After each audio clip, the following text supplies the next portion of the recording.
कसौली की घुमावदार सड़कों पर कार चलाते हुए मेरे हाथ कांप रहे थे। 20 साल, पूरे 20 साल बाद मैं पाइन ग्रोव हेरिटेज स्कूल वापस जा रहा था। रियूनियन के लिए नहीं, बल्कि अपनी उस गलती का सामना करने के लिए जो 20 सालों से मेरे सीने पर एक बोझ बनी हुई है। रिया, हमारी क्लास की सबसे होनहार, सबसे जिंदादिल लड़की। एक दिन वो बस गायब हो गई। हवा में, यादों में, बीती बातों में घुल गई। किसी ने उसे जाते हुए नहीं देखा, किसी ने उसकी कोई खबर नहीं सुनी। पुलिस ने अपनी फाइलें बंद कर दी, स्कूल आगे बढ़ गया, हम सब अपनी जिंदगी में उलझ गए। पर मैं नहीं, मैं आज भी उस दिन में फंसा हुआ हूँ। एक खोजी पत्रकार होने के नाते मैंने दुनिया के कई राज खोले, पर अपनी दोस्त के गायब होने का राज आज भी मेरे दिल में एक कांटे की तरह चुभता है। मैंने कोई संकेत क्यों नहीं देखा? मैं उसे रोक क्यों नहीं पाया? ये सवाल हर रात मुझे सोने नहीं देते।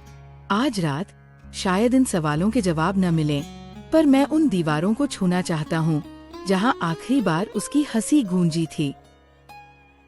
स्कूल का ग्रैंड बॉलरूम। 20 साल पहले की धुंधली यादों की तरह ही यहाँ की रोशनी भी धुंधली थी। दीवारों पर लगी पुरानी तस्वीरों में हंसते हुए चेहरे अब 40 के हो चुके थे, थके हुए, अपनी असलियत पर झूठी हंसी का नकाब चढ़ाए। हर तरफ से ठहाकों की आवाज आ रही थी, पर मुझे वो शोर एक अजीब सी खामोशी जैसा लग रहा था। तभी मेरी नजर उस पर पड़ी। मीरा, आज भी उतनी ही हसीन, उतनी ही सधी हुई। उसकी ब्लैक सिल्क साड़ी और हीरे की बालियां उसकी कामयाबी की कहानी कह रही थी। हमारी नजरें मिली। सालों का फासला एक पल में सिमट गया। वो मुस्कुराई, पर उसकी आंखों में कोई चमक नहीं थी। आरव, तुम आ ही गए। उसकी आवाज में एक अजीब सी ठंडक थी। सोचा था तुम इन यादों से दूर ही रहोगे। मैंने बस सिर हिला दिया। हम दोनों जानते थे कि हम दोनों सिर्फ यादों से नहीं, बल्कि एक दूसरे से भी दूर भाग रहे थे। उस एक नाम से दूर भाग रहे थे जो आज भी हमारे बीच एक दीवार बनकर खड़ा था। रिया। मीरा को देखते ही मेरा मन 20 साल पीछे चला गया। स्कूल की लाइब्रेरी। मैं और रिया एक मोटी सी किताब पर झुके हुए थे, आने वाले स्कॉलरशिप टेस्ट की तैयारी कर रहे थे। आरव, तुम देखना, ये स्कॉलरशिप मुझे ही मिलेगी, रिया ने पूरे यकीन से कहा था। उसकी आंखों में सपनों की एक अलग ही चमक थी। और फिर मैं दुनिया की सबसे बड़ी राइटर बनूंगी, मैंने हंसते हुए कहा था। और मैं तुम्हारा पहला इंटरव्यू लूंगा, दुनिया के सबसे फेमस जर्नलिस्ट के तौर पर। हम दोनों खिलखिलाकर हंस पड़े थे। हमारी हंसी किताबों के बीच गूंज रही थी। तभी हमारी नजर कोने में खड़ी मीरा पर पड़ी। वो हमें घूर रही थी। उसकी आंखों में वो जलन, वो नफरत साफ दिखाई दे रही थी। वो भी उसी स्कॉलरशिप की दावेदार थी और रिया को अपना सबसे बड़ा दुश्मन मानती थी। उस दिन मुझे ये बस एक बचकानी जलन लगी थी। मुझे क्या पता था कि ये जलन एक दिन इतनी बड़ी आग बन जाएगी जो सब कुछ जलाकर राख कर देगी। अचानक बॉलरूम का शोर थम गया। हंसी रुक गई, बातें खामोश हो गई, सबकी नजरें दरवाजे पर जम गईं। मैंने भी पलट कर देखा। बॉलरूम के बड़े लकड़ी के दरवाजे खुले थे और वहाँ वो खड़ी थी। रिया, 17 साल की रिया। वही सफेद सलवार कमीज, वही लंबे काले बाल, वही चांद के आकार वाला चांदी का लॉकेट। ऐसा लगा जैसे वक्त का पहिया 20 साल पीछे घूम गया हो। एक पल के लिए मेरा दिल जोर से धड़का। क्या ये मेरा वहम है? हॉल में एक अजीब सी खामोशी छा गई, इतनी गहरी कि लोगों की सांसों की आवाज भी सुनी जा सकती थी। सबकी आंखों में एक ही सवाल था, ये कैसे हो सकता है? वो 20 साल में एक दिन भी बड़ी क्यों नहीं हुई? वो वही खड़ी थी, उसकी भूरी आंखें खोई खोई सी थी, जैसे वो खुद हैरान हो कि वो यहाँ कैसे पहुँच गई। मैंने मीरा की तरफ देखा। उसके चेहरे का रंग उठ चुका था। उसके हाथ से क्लच छूटकर नीचे गिर गया। उसकी आंखों में हैरानी नहीं, खौफ था, शुद्ध गहरा खौफ। मेरा दिमाग सुन्न हो गया था। मेरे पत्रकार वाले दिमाग ने 1000 सवाल खड़े कर दिए थे। ये कौन है? कोई धोखा? कोई जुड़वा बहन जिसके बारे में हम नहीं जानते थे। पर मेरा दिल कुछ और ही कह रहा था। वो रिया ही थी, उसकी वही मासूमियत, वही खोया हुआ अंदाज। मेरे कदम अपने आप उसकी तरफ बढ़ने लगे। भीड़ किसी मंत्र से बंधी हुई खड़ी थी। कुछ पुराने टीचर्स की आंखों में आंसू थे, कुछ दोस्त डरे हुए थे। मैं लोगों को हटाता हुआ आगे बढ़ा। हर कदम एक पहाड़ जैसा लग रहा था। जब मैं उसके पास पहुंचा तो मैंने धीरे से उसका नाम लिया, रिया। उसने अपनी खाली नजरें उठाकर मुझे देखा। उसकी आंखों में कोई पहचान नहीं थी। मुझे नहीं पता। उसकी आवाज एक कमजोर सी फुसफुसाहट थी। मैं यहाँ कैसे आई?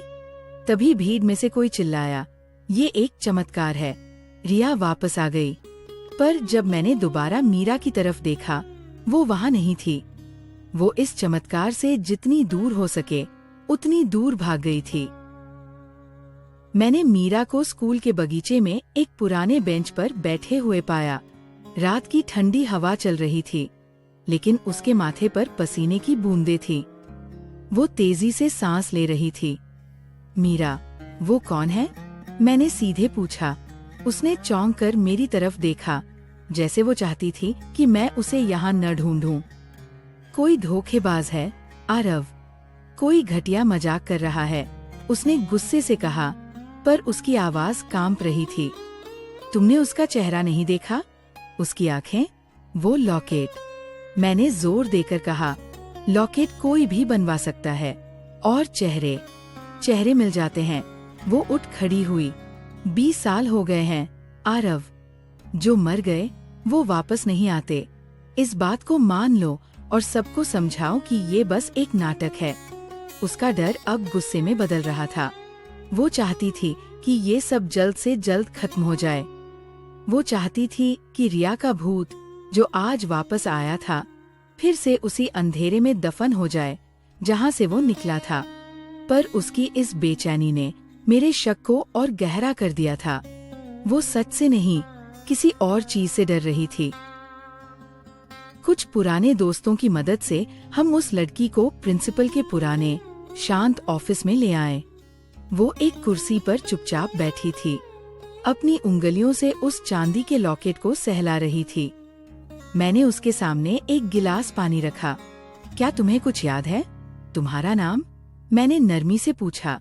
उसने पानी का गिलास नहीं उठाया, बस खाली नजरों से मुझे देखती रही।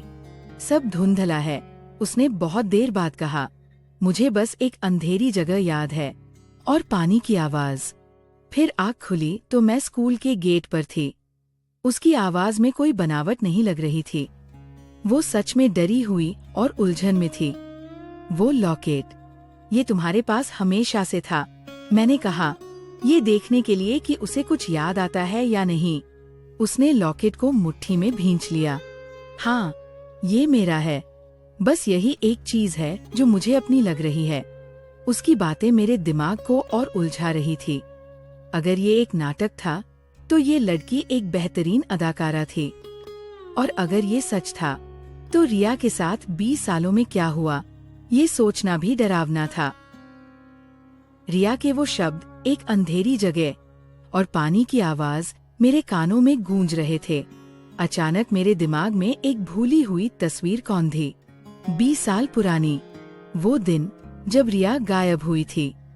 स्कूल के पीछे उस पुराने मनहूस कुएं के पास मैंने रिया और मीरा को देखा था।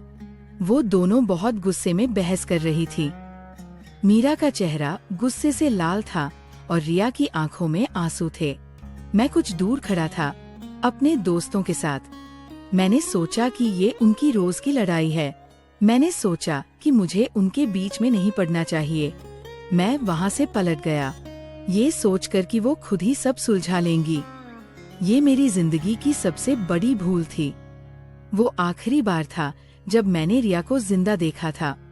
उस दिन मैं डर कर पीछे हट गया था। आज 20 साल बाद मुझे पता था कि मुझे क्या करना है।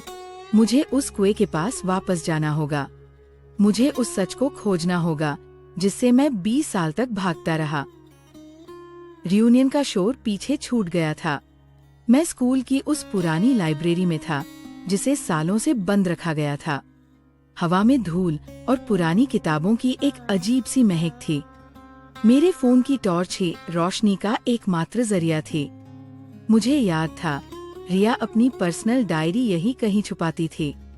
इतिहास की किताबों वाले सेक्शन के पीछे, दीवार की एक ढीली ईंट के पीछे मेरे हाथ कांप रहे थे। मैंने ईंट को बाहर खींचा और वो वहाँ थी, गुलाबी कवर वाली एक छोटी सी डायरी। मैंने उसे खोला। पन्ने पीले पड़ चुके थे। आखिरी पन्नों पर उसकी लिखाई डरी हुई और कांपती हुई लग रही थी। और फिर मैंने आखिरी एंट्री पढ़ी। तारीख वही थी जिस दिन वो गायब हुई थी। उसमें लिखा था, मीरा ने मुझे कुएं पर बुलाया है, उसे सब कुछ पता चल गया है, मुझे डर लग रहा है। मेरे हाथ से डायरी छूटते छूटते बची। मेरे पैरों के नीचे से जमीन खिसक गई। एक अंधेरी जगह, पानी की आवाज और मीरा का बुलावा। कड़ियां जुड़ रही थीं और जो तस्वीर बन रही थी वो बहुत ही भयानक थी। मैं डायरी हाथ में लिए सीधे बगीचे की ओर भागा।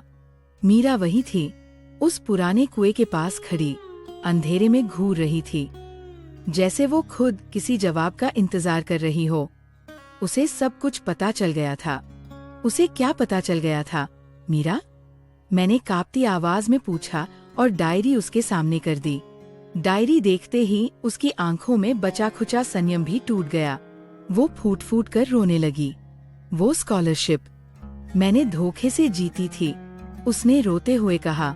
मैंने प्रिंसिपल के ऑफिस से पेपर चुराया था। रिया को पता चल गया था। वो मुझे सबको बताने की धमकी दे रही थी। उस दिन क्या हुआ था कुएं पर? मेरी आवाज सख्त हो गई थी। मैंने उससे मिन्नतें की, पर वो नहीं मानी। हमारी हाथापाई हुई। मैंने उसे धक्का दिया, बस एक धक्का। उसकी आवाज टूट रही थी। उसका सिर कुएं के पत्थर से टकराया और वो अंदर गिर गई। कोई आवाज नहीं आई, आरव, बस खामोशी। मैंने उसे मारा नहीं, पर वो मर गई थी। मैंने डर के मारे कुएं को भारी लकड़ी के तख्तों से ढक दिया और वहां से भाग गई। मैंने किसी को कुछ नहीं बताया। मीरा की सिसकियों के बीच मेरे दिमाग में सब साफ हो गया था। असली रिया 20 साल पहले ही मर चुकी थी। तो फिर वो लड़की कौन है? मेरा मिशन अब बदल चुका था। ये किसी चमत्कार को समझने की कोशिश नहीं थी, बल्कि एक धोखे का पर्दाफाश करने और रिया को इंसाफ दिलाने की जंग थी। मैं मीरा को पकड़कर वापस उस ऑफिस में ले गया जहां वो लड़की बैठी थी। वो हमें देखकर खड़ी हो गई। मैंने मीरा को उसके सामने खड़ा किया। इसने 20 साल पहले रिया को मार दिया था, मैंने सीधा कहा। लड़की की आंखों में कोई हैरानी नहीं थी। फिर मैं उसकी तरफ मुड़ा। और तुम रिया नहीं हो। एक पल के लिए कमरे में सन्नाटा छा गया। फिर उस लड़की के चेहरे पर जो डर और मासूमियत थी वो गायब हो गई। उसकी जगह एक ठंडी, सधी हुई हिम्मत ने ले ली। उसकी आंखें अब खाली नहीं थीं। उनमें 20 साल का इंतजार और गुस्सा था। नहीं, मैं रिया नहीं हूँ, उसने कहा। मैं सिया हूँ, रिया की छोटी बहन। सिया, नाम सुनते ही मुझे याद आया। रिया अक्सर अपनी छोटी बहन का जिक्र करती थी। मुझे ये डायरी सालों पहले माँ के पुराने संदूक में मिली थी। सिया ने बताना शुरू किया। तब से मेरी जिंदगी का एक ही मकसद था, अपनी बहन का सच सामने लाना। मुझे पता था कि जिसने भी ये किया है वो इस रियूनियन में जरूर आएगा। मैंने सालों तक रिया की तरह बात करने, चलने की प्रैक्टिस की। मैं जानती थी कि मेरी शक्ल उससे मिलती है और यही मेरा सबसे बड़ा हथियार था। मैं चाहती थी कि कातिल खुद अपना गुनाह कबूल करे। उसकी आवाज में दुख और फतह का एक अजीब सा संगम था। ठीक उसी पल ऑफिस का दरवाजा खुला और 2 पुलिस वाले अंदर आए। मैंने पुलिस को पहले ही बुला लिया था। सिया ने शांति से कहा, मुझे यकीन था कि आज रात सच सामने आकर रहेगा। पुलिस ने मीरा को हथकड़ी पहना दी। 20 साल से छिपा हुआ एक राज, एक गुनाह आज सबके सामने था। रिया की कहानी पूरी हो चुकी थी। कुछ हफ्ते बाद कसौली के एक शांत कब्रिस्तान में बस कुछ ही लोग थे। कुएं से रिया के अवशेष बरामद कर लिए गए थे। आज उसका अंतिम संस्कार था। सिया ने वो चांदी का लॉकेट मुझे दे दिया था। ये आपके पास रहना चाहिए, उसने कहा था। आप ही उसके आखिरी सच्चे दोस्त थे। मैंने उस लॉकेट को रिया के नाम के पत्थर पर रख दिया। 20 साल का बोझ आज मेरे सीने से उतर गया था। पर उसकी जगह खुशी ने नहीं, एक गहरे सन्नाटे ने ले ली थी। मैंने सच खोज लिया था। रिया को इंसाफ मिल गया था, पर मैंने अपनी दोस्त को हमेशा के लिए खो दिया था। आसमान में एक अकेला बादल था, बिल्कुल उस चांदी के चांद की तरह। मैंने आखिरी बार अलविदा कहा और वहाँ से चल पड़ा। मैं अपने अतीत से आजाद हो चुका था, पर उसकी यादें अब जिंदगी भर मेरे साथ चलने वाली थी। तो दोस्तों, ये थी आज की कहानी। अगर आपको ऐसी कहानियाँ पसंद आती है तो कृपया वीडियो को लाइक करें और हमारे चैनल को सब्सक्राइब करें।